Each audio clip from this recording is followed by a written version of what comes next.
सच्चिदानंद रूपाय विश्वोत्पत्त्यादि Hathaway. अच्छा एक बात बताओ, विश्व की उत्पत्ति किसने की? किसने की?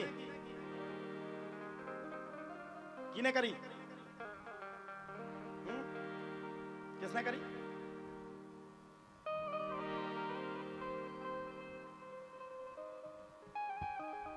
की कहां पतो? अच्छा आज से पहले कथा की ने सुनी?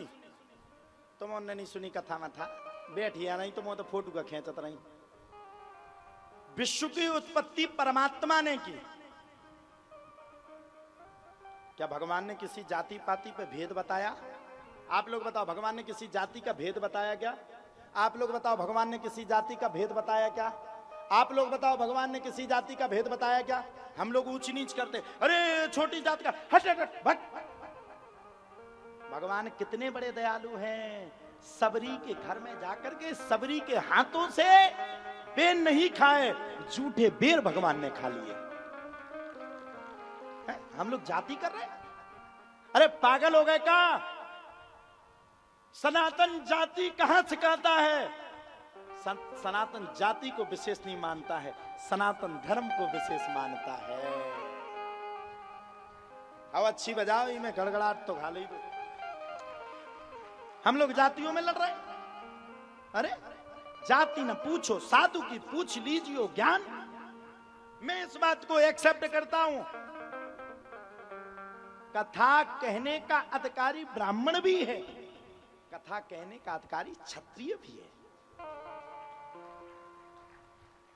सब कोई कथा कहने का अधिकारी। क्या बात करते हो? जब उसका जनेऊ हो गया, वाह बहन जी खा लो गुटखा, बहुत कर रो, खाओ तुमने राम दी, जब हमने कही जब ही डाल लो।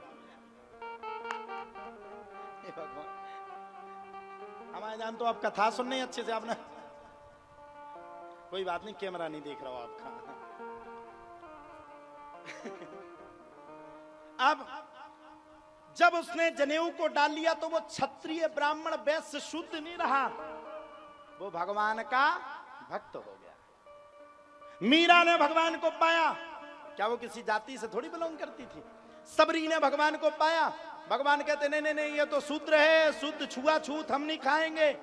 लक्ष्मण जी ने बेर को पीछे फेंक दिया, लेकिन भगवान ने सबरी के बेर झूठे खा लिए।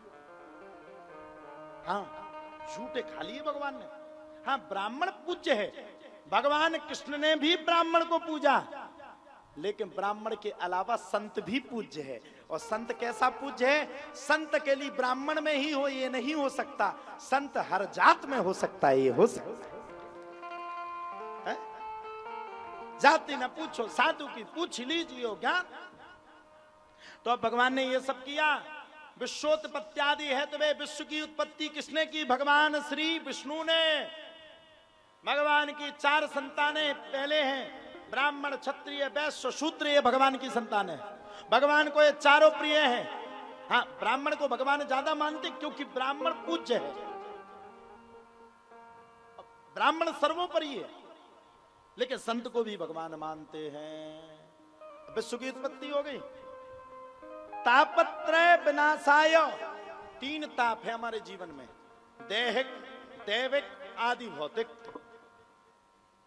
दैहिक दैविक भौतिक तापा, राम राज का पूना व्याप। तीनों तापों को भगवान नष्ट कर देते हैं।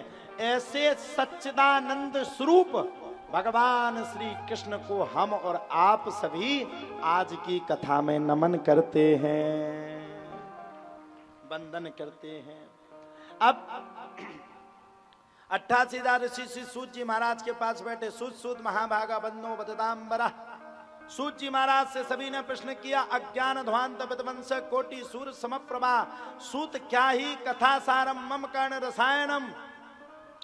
पूछ लिया, आज का आदमी अज्ञान में जा रहा है, धर्म को भूल रहा है, ऐसे मनुष्य के लिए क्या करना चाहिए? सूत जी महाराज से पूछा। बोले ऐसे मनुष्य को भागवत की कथा सुनाना चाहिए। अब बोले भागवत सुनता कौन है? सुनने वाला कौन है? आजकल सुनने वाला तो कोई है ही नहीं।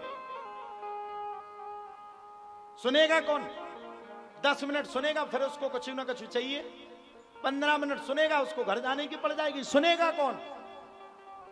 तो भगवान ने इस 18,000 श्लोकों से बद्ध श्रीमद् भागवत कथा को मात्र 7 दिनों में सुना दिया। 7 दिनों में सुना दिया।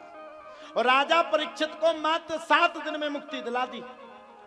अच्छा, भगवान श्री कृष्ण ने कब जन्म लिया था? 5,500 वर्ष पूर्व भगवान ने जन्म लिया था। राजा परीक्षित ने भी उसी टाइम पे जन्म लिया था। अब आप बताओ, राजा परीक्षित, अच्छा तुमने 5,500 वर्ष पहले को हती पता है तुम्हें? 5,500 वर्ष पहले किसी का नाम आज दिया जा रहा? लेकिन राजा परीक्षित ने 7 दिवसीय श्रीमद् भागवत कथा को सुना तो मात्र 7 दिन में ही उनने एक शरीर को छोड़ा और भागवत रूपी गंगा में आ गए। अब जब भागवत की कथा कही जाएगी तब राजा परीक्षित का नाम लिया जाएगा।